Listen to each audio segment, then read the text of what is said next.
karomah, ya hakikatnya karomah. Ketika seseorang diberi karomah, itu bukan untuk dipertontonkan, tapi untuk menguatkan keyakinan. Ya, siapapun yang mengalami karomah, ini dalam rangka menguatkan keyakinannya kepada Allah. Maka ketika ada seseorang yang kemudian, tunjukkan karomahmu, pasti kecewa dia. Karena tidak untuk dipertontonkan.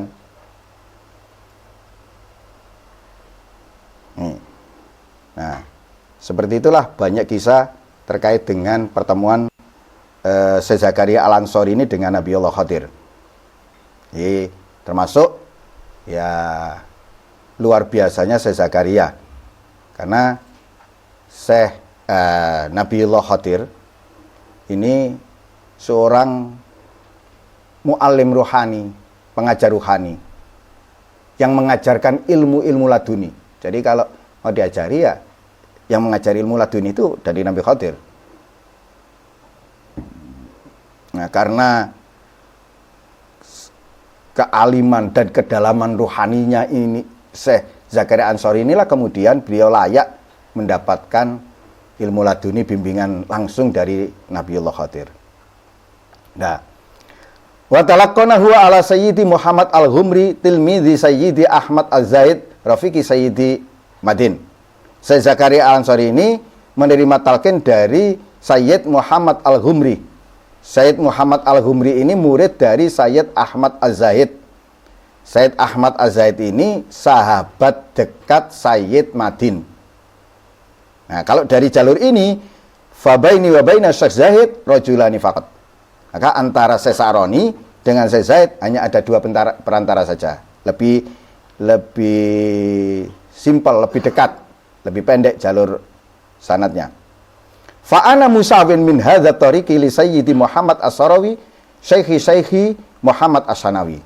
Nah, kalau dari jalur Syekh Zakaria Al-Ansori ini, Syekh Abdul Wahab Sa'roni ini kedudukannya setingkat dengan gurunya, yaitu Syekh Ali Al-Mursofi dan Syekh Sarawi tadi. Ini sama, posisinya sama. Lakin, nah ini, lam ya'zan li fi tarbiyatil muridin siwa Syekhi Asy-Syaikh Muhammad As-Sanawi rahimahullahu taala. Namun meskipun sanad ini tinggi, tidak ada yang memberi izin kepadaku untuk mendidik para murid selain guruku. Jadi hanya Syekh Sanawi yang mengangkat, memberi ijazah talqin untuk mentalqin zikir dan mengangkatnya menjadi mursyid. Ini Syekh Sanawi. Ada lagi, wali tariqun ukhra baini wa baina Rasulillah sallallahu alaihi wasallam rajulani faqat. Ini lebih pendek lagi. Jarak jalur sanad Syekh Sa'roni dengan Kanjeng Nabi dengan Rasulullah itu hanya 2. Ini jalur istimewa. Wa dzalika annani akhadtu an Sayyidi Ali Al-Khawas. Itu semua karena Syekh Sa'roni menerima talqin dzikir dari Syekh Ali Al-Khawas. Wa huwa akhadha ani Syekh Sayyid Ibrahim Al-Mutabuli. Syekh Ali Al-Khawas menerima talqin dari Sayyid Ibrahim Al-Mutabuli. Kalau ada yang mengatakan Al-Matbuli, nggak apa-apa, sama. Tapi yang dibuat Al-Mutabuli. Jadi ini juga nama daerah Mutabul. Karena faktor dialek atau apa ya, ketika transliterasi itu akhirnya ada yang mengatakan Matbuli, ada yang mengatakan Mutabuli. Ya, kalau Syekh Ibrahim Al-Matbuli ini wafatnya sekitar tahun 877 atau kalau Masehi 1472. Syekh Al-Matbuli ini atau Syekh Al-Mutabuli ini wali besar di Mesir. Kewaliannya kutub di zamannya. Makomnya ya ziarah kuburannya di daerah Mutabul Mesir. Nah, kenapa paling dekat? Syekh Mutabuli ini wahwa akhadha an Rasulillah sallallahu alaihi wasallam yaqdatan wa musyafahatan bil kaifiyati al ma'rufa bainal qaumi fi alami ruhaniyat. Syekh Al-Mutabuli ini menerima talqin zikir langsung dari Rasulullah. Nah, secara yakdo itu keadaan sadar ruhani. Wa musyafahatan. Musyafahah itu pertemuan langsung. Diomongi langsung dari mulut ke mulut. Nah, ini biar paham. Jadi para syekh, para wali itu biasa seperti ini. Menerima talqin langsung dari Rasulullah itu biasa. Tapi ya wali-wali agung, wali-wali besar. Nah, ini coba kita pahami yakdotan. Bertemu Rasulullah secara langsung. Yakdo ini kalau secara bahasa artinya terjaga atau sadar. Kondisi sadar, bukan kondisi tidak sadar. Kondisinya terjaga, melek, bukan kondisi tidur. Ini bertemu Rasulullah. Kalau istilah sufi, yakdo adalah kesadaran ruhani yang lebih tinggi daripada tidur, bahkan melampaui kesadaran biasa. Kalau kita sadar begini ini sadar-sadaran. Yakdo itu sadarnya sadar. Nah, yakdo itu ini biar paham jadi kalau ini bertemu langsung Rasulullah. Bukan perjumpaan jasmani. Bukan kayak kita ketemu fisik begini, bukan. Tapi ru'ya barzakhiyah. Penglihatan batin dalam alam barzakh. Alam barzakh itu gini loh, ru'ya barzakh itu pertemuan antara alam dunia dan alam akhirat. Di alam itu bertemu Rasulullah. Maka orang yang bertemu dengan Rasulullah, orang yang mengalami yakdoh, ini bukan melihat tubuh fisik beliau, bukan. Ya. Tapi melihat hakikat Muhammadiyah. Melihat cahaya kenabian Nabi Muhammad yang Allah singkapkan kepadanya. Jadi gini, ini ditegaskan oleh para sufi, Rasulullah secara jasmani ini wafat, sudah wafat. Jasad beliau berada di Madinah. Nah. Maka bertemu langsung dengan Rasulullah itu bukan bertemu Rasulullah dalam bentuk fisik. Bertemu dengan ruhani Rasulullah. Ruhaninya beliau ya suci, yang paling suci. Lah, ruhani itu kemudian dilihat oleh Syekh Al-Mutabuli di alam barzakh. Jadi kalau di alam mimpi ini lebih dari alam mimpi, lebih kuat daripada alam mimpi.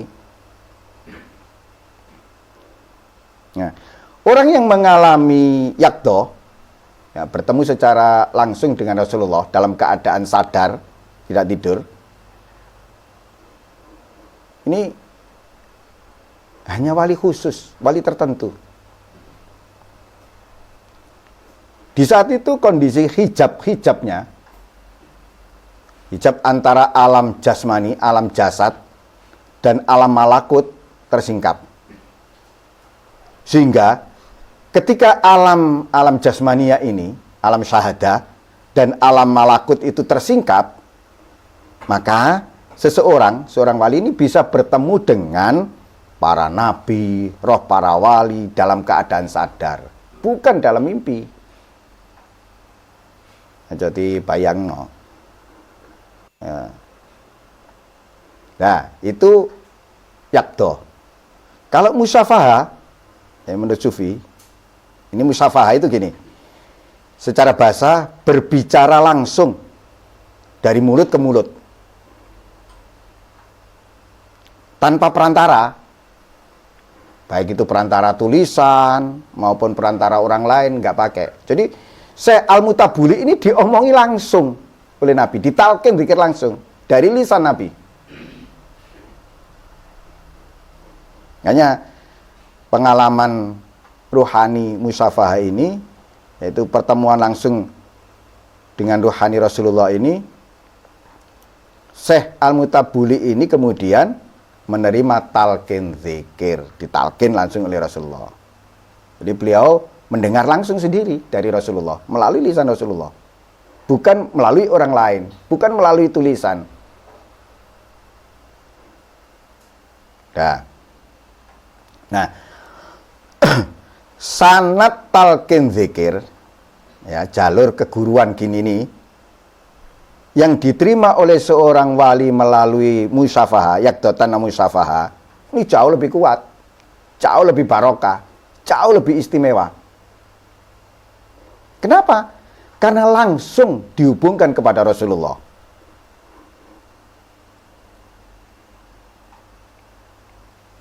Nah, dalam tasawuf, ya, kalau kita khazanah keilmuan tasawuf kita baca-baca, apa yang dialami oleh Syekh Al-Mutabuli ini, ya, Syekh Ibrahim Al-Mutabuli ini, menerima talqin zikir dari Rasulullah dalam keadaan sadar, yakdotan wa musyafahatan, ini di istilah tasawuf dikenal dengan talqin barzakhi. Jadi talqin barzakhi itu penerimaan zikir atau wirid dari Nabi atau dari para wali. Menerimanya di mana? Di alam barzakh. Ini bisa, ini talqin barzakhi, bisa melalui yakdoh dalam keadaan sadar atau melalui ru'ya manamiyah, melalui alam mimpi. Kalau kita pernah mendengar Al-Uwaisi itu, nah, talqin barzakhi ini bisa juga disebut dengan sanad Al-Uwaisi. Sanad Al-Uwaisi itu kenapa terus kemudian dipakai? Karena dinisbatkan kepada Uwais Al-Qarni. Uwais Al-Qarni ini wafatnya tahun 37 Hijriah. Uwais Al-Qarni ini salah seorang tabi'in, jadi generasi setelah sahabat. Beliau tidak pernah bertemu secara langsung dengan Nabi. Secara fisik tidak pernah bertemu dengan Nabi. Tapi ruhaninya tidak pernah berpisah dengan Nabi. Hubungan ruhani Uwais Al-Qarni dengan Nabi ini sangat kuat. Makanya para sufi kemudian menamai jalur ini dengan jalur Uwaisi atau sanad Uwaisi. Di sanad Uwaisi ini tidak sezaman dengan roh para wali yang tidak sezaman. Nah, dari sisi validitas, dari sisi keabsahan, para sufi, ya, para wali agung itu menerima sanad ini, jalur Uwaisi atau talqin barzakhi ini. Mereka menerima dan menganggap sanad ruhani seperti ini sah. Karena gini, sanad ruhani itu real. Walaupun secara kasat mata tidak terlihat. Jadi sanad ruhani atau tadi apa? Sanad Al-Uwaisi atau barzakhi itu, ini kalau ranah tasawuf itu tidak melihat dohir, gitu. Yang dilihat di dalam ketasawufan itu bukan formalitas dohir. Apa? Hakikat ittisal. Realitas keterhubungan rohani. Nek rohani neku sambung ae. Walaupun secara dohir gak bendino ketemu. Nah itu tasawuf itu di situ penekanannya. batinianya harus senantiasa ittisal, senantiasa tersambung. Makanya talqin melalui barzakhi ini sah. Itu real, bukan dibuat-buat. Apa dasarnya? Kalau dasar hadis, Rasulullah SAW bersabda, barang siapa melihatku dalam mimpi, maka ia benar-benar telah melihatku. Karena setan tidak dapat menyerupaiku. Hadis riwayat Bukhari Muslim. Siapa yang melihat Nabi di alam mimpi, apalagi yakdotan tadi, ia benar-benar melihat Nabi. Dari sinilah kemudian pengalaman yakdo itu lebih kuat daripada mimpi. Tidak berarti kemudian begini, berani ngaku-ngaku, belain, nggak boleh. Orang sembarangan kemudian mengaku saya mimpi bertemu Rasulullah dan seterusnya, saya ditalqin. Jangan dulu siapa dulu. Itu harus ditashhekan kepada ya mereka-mereka yang sudah atau benar-benar di jalur kerohanian seperti itu. Nah,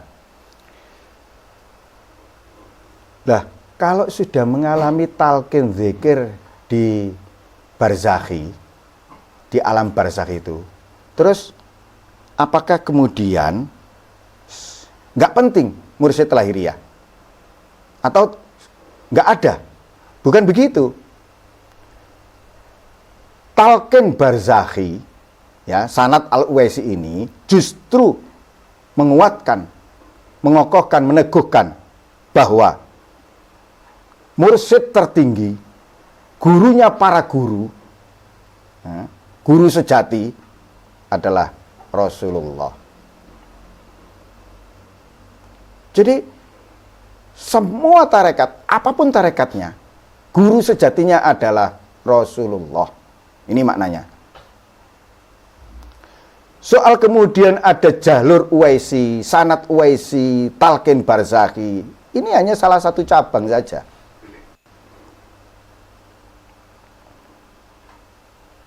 Seperti itu. Nah, Syekh Sa'roni ini ditalqin oleh Syekh Ali Al-Khawas. Syekh Ali Al-Khawas ini ditalqin oleh Syekh Ibrahim Al-Mutabuli. Syekh Ibrahim Al-Mutabuli ditalqin langsung oleh Rasulullah. Gitu loh. Ini tadi penjelasan panjang lebar tadi. Summa inna sayyidi aliyan Al-Khawas lam yamut hatta akhadha anin Nabi sallallahu alaihi wasallam min ghairi wasithah kama akhadha syaikhuhu Sayyidi Ibrahim Al-Mutabuli. Gurune ditalqin Rasulullah. Begitu juga dialami oleh Syekh Ali Al-Khawas ini. Sebelum beliau meninggal, beliau menerima talqin dari Rasulullah juga. Ini gurunya Syekh Sa'roni. Ini guru utama. Ya, ini mursyid utama Syekh Sa'roni, Syekh Ali Al-Khawas. Di formalitasnya Syekh Ali Al-Khawas ditalqin oleh Syekh Ibrahim Al-Mutabuli. Tapi di alam ruhaninya ditalqin oleh Rasulullah. Nah, ini siapa Syekh Ali Al-Khawas itu? Guru dari penulis kitab Lawaqih Al-Anwar Al-Qudsiyah fi Ma'rifati Qawaidis Sufiyah ini. Syekh Ali Al-Khawas. Al-Khawas itu lagi-lagi nisbat. Kalau tadi, ya para saya itu gini. Kalau tidak nisbat ke daerah, nisbat ke profesi. Kayak Al-Halaj. Al-Halaj itu profesi. Sebagai seorang tukang tenun. Tukang tenun benang itu. Syekh Ali Al-Khawas itu juga. Al-Khawas ini profesi. Apa profesinya? Pekerja serabut kurma. Tukang biasa itu. Dia biasa mengolah pelepah kurma atau serabut kurma, kemudian diolah untuk dijadikan peralatan dapur, terus dijual. Profesinya seperti itu. Jadilah kemudian beliau dijuluki Al-Khawas. Jadi mulai muda, masa mudanya sampai tua itu pekerjaannya seperti itu. Tukang kayu biasa. Ya, pelepah kurma tadi itu. Beliau bukan seorang ulama besar, bukan, apalagi seorang pejabat. Beliau hidup dari pekerjaan kasar yang secara sosial dianggap remeh oleh umumnya manusia. Ini pekerjaannya Syekh Ali Al-Khawas. Nah, para sufi memandang profesi itu gini. Justru orang besar, orang yang dengan makom tinggi, terus profesinya sederhana banget, bahkan remeh. Ini menunjukkan ketawaduannya. Gampangannya gini, kalau sampean terbiasa kemudian mencuci pakaian sendiri, ya karena kita orang kecil. Syekh Ali Al-Khawas ini orang besar, mau mengerjakan pekerjaan-pekerjaan sepele, pekerjaan-pekerjaan sederhana, pekerjaan-pekerjaan yang di mata masyarakat umum ini pekerjaan remeh. Nah, itulah tawaduk itu, yaitu bentuk ketawadukan. Maka beliau sangat menekankan, mengajarkan bahwa kemuliaan bukan terletak pada status sosial. Kemuliaan itu ada pada ma'rifatullah. Itu gayanya Syekh Ali Al-Khawas tadi itu. Beliau rapi sekali menyembunyikan makom spiritualnya. Padahal makomnya ini makom wilayah kubro. Dia dijuluki oleh Al-Qutbur Rabbani, bahkan Al-Ghaus. Ya justru dibalik kesederhanaan profesinya itu. Seperti itu ciri Rijalul Ghaib itu. Rijalul Ghaib itu para wali yang tersembunyi, tapi kekuatan rohaninya besar. Dari manusia umum nggak ada yang tahu, tertutup sekali, tersembunyi. Baik, kita baca apa yang dikatakan oleh Syekh Sa'roni tentang gurunya ini, Syekh Ali Al-Khawas ini. Bisa dicek di kitab Lataiful Minan. Qala Sayyid Abdul Wahab Asy-Sya'rani rahimahullahu ta'ala fi Lataifil Minan. Wa kana sayyidi wa syaikhi al-arif billah Abul Hasan Ali Al-Khawas radhiyallahu an alladzi tawalla tarbiyati wa adkhalani tariqal qaum wa rabbani hatta arrafani bimaqamatil fana wal baqa wa syadani haqa'iqat tauhid hatta wasaltu ila maqamil ma'rifati billah wa ma dakhaltu fi hadzal tariq illa bisababihi wa bi barakatihi radhiyallahu an. Guru dan pembimbing spiritualku, kata saya Sa'roni, adalah sang arif billah Abul Hasan Ali Al-Khawas radhiyallahu an.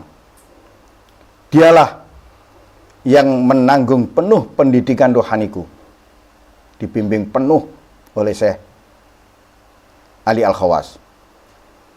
Beliaulah yang memasukkanku ke Thariqatul Qaum, ke jalan kaum sufi.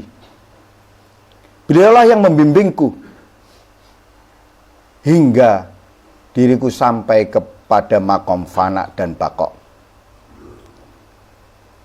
Beliaulah yang memperlihatkanku kepada hakikat-hakikat tauhid sampai akhirnya aku mencapai makom ma'rifat billah, ma'rifatullah. Aku mencapai makom ini, kata Syekh Sa'roni, tidak lain sebab beliau dan barokah beliau. Ini di teks tersebut jelas sudah Syekh Sa'roni menegaskan bahwa guru utama beliau adalah Syekh Ali Al-Khawas.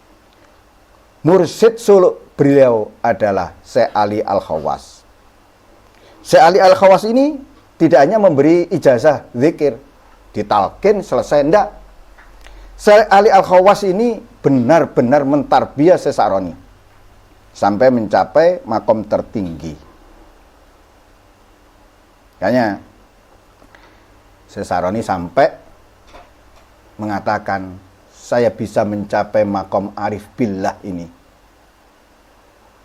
atas bimbingan barokah dari guruku Syekh Ali Al-Khawas. Gitu. Kemudian di kitab Tabaqatul Kubra, Syekh Sa'roni juga menulis, wa minhum sayyidi wa syaikhi al-arif billahi ta'ala Abdul Hasan Ali Al-Khawas sahibul kusyufati wal asrar wa huwa syaikhi alladhi akhadtu anhu at-tariqah wa salaktu bi maqamatil qaum hatta sirtu bi fadlillahi ta'ala minal arifin. Di antara guruku yang utama, mursyidku adalah Syekh Ali Al-Khawas. Beliau orang yang ahli kasyaf, memiliki kasyaf dan rahasia-rahasia ilahi. Sahibul kusyufat wal asrar.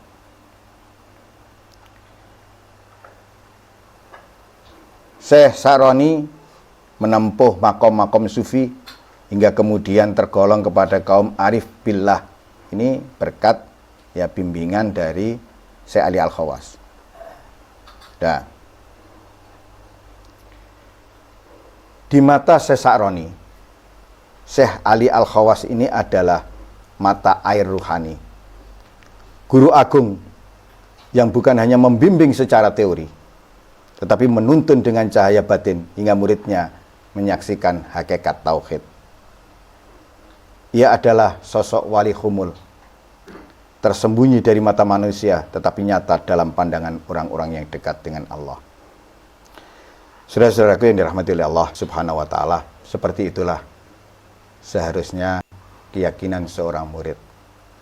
Jadi, seperti apa keyakinan murid kepada gurunya?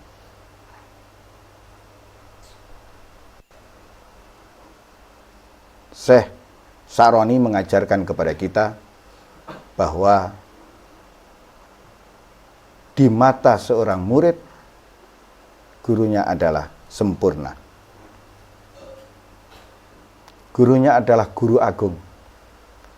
Gurunya adalah Al-Qutbur Rabbani, dan seterusnya dan seterusnya.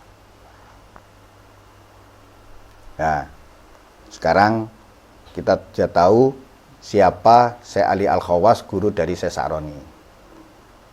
Apa yang diajarkan? Apa ciri khas pengajaran Syekh Ali Al-Khawas kepada Syekh Sa'roni? Yang pertama, tawaduk dan khumul. Tawaduk, ya, rendah hati. Khumul itu menyembunyikan diri. Menyembunyikan diri itu bukan terus kemudian diam diri di rumah atau lari ke hutan, lari ke gunung, bukan. Menyembunyikan makomnya, makom spiritualnya. Makanya Syekh Ali Al-Khawas selalu pesan, menekankan kepada murid,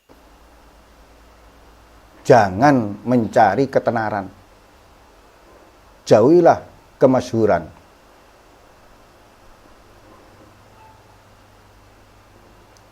Kenapa?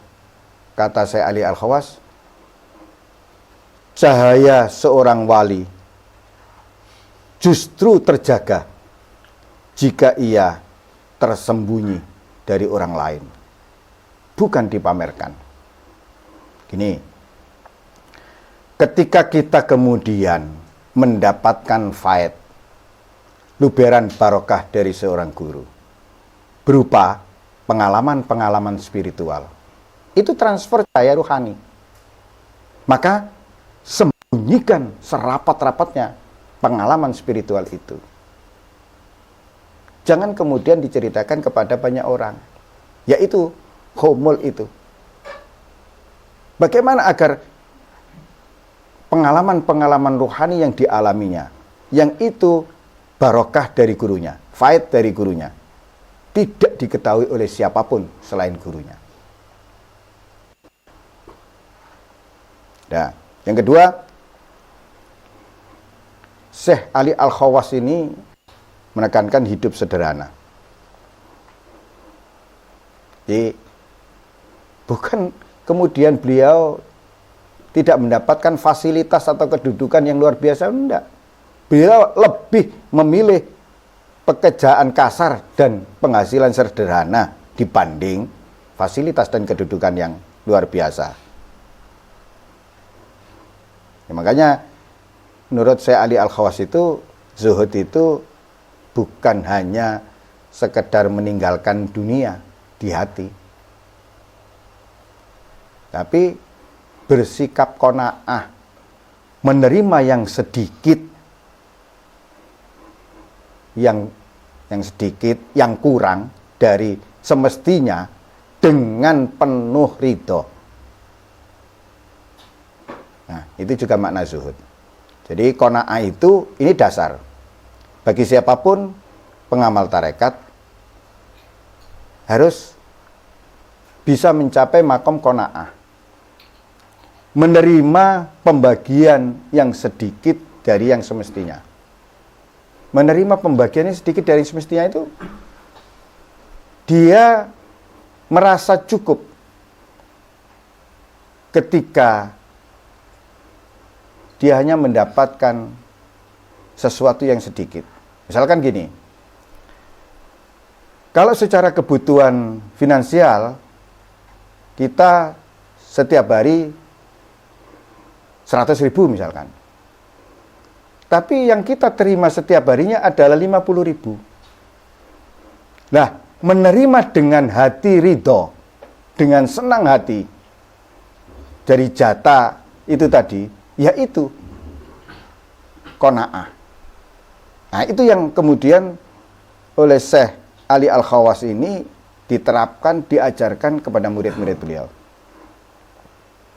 Nah, kalau sudah seperti itu, maka seorang murid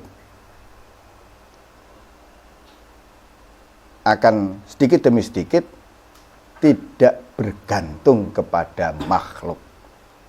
Nah, cara mendidik agar tidak bergantung kepada makhluk itu dengan begitu, dengan Allah itu. Kemudian beliau menekankan keseimbangan antara ilmu dan hal, antara teori dan praktek. Harus balance, harus pas. Jadi beliau sering menegur orang yang pandai teori tapi tidak pandai praktek. Orang yang hanya mementingkan lahiriah, mengabaikan sisi batiniahnya. Ada kemudian murid yang mementingkan sisi batiniahnya, mengabaikan sisi lahiriahnya.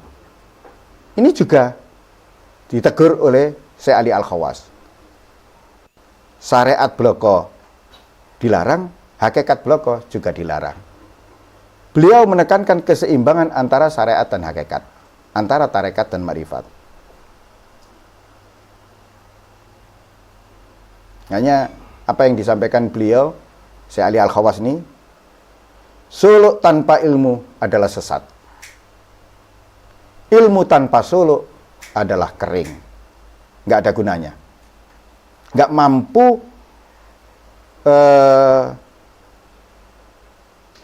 membasahi hatinya. Itu kalau ilmu tanpa suluk. Suluk tanpa ilmu sesat. Sampean suluk, tapi wawasan keilmuan tentang suluk nggak ada yang membimbing, nggak ada yang menunjukkan, ya jadinya sesat. Wis pokoknya suluk dewe, kholwat dewe, menyepi sendiri, tanpa kemudian bimbingan, tanpa dilandasi keilmuan, sesat. Sampean kemudian wis kalau begitu ngaji tok, belajar dari kitab, ilmu tok, gak suluk, gak ini, tidak akan mampu membasahi hati, tidak akan mampu merubah sisi batiniahnya.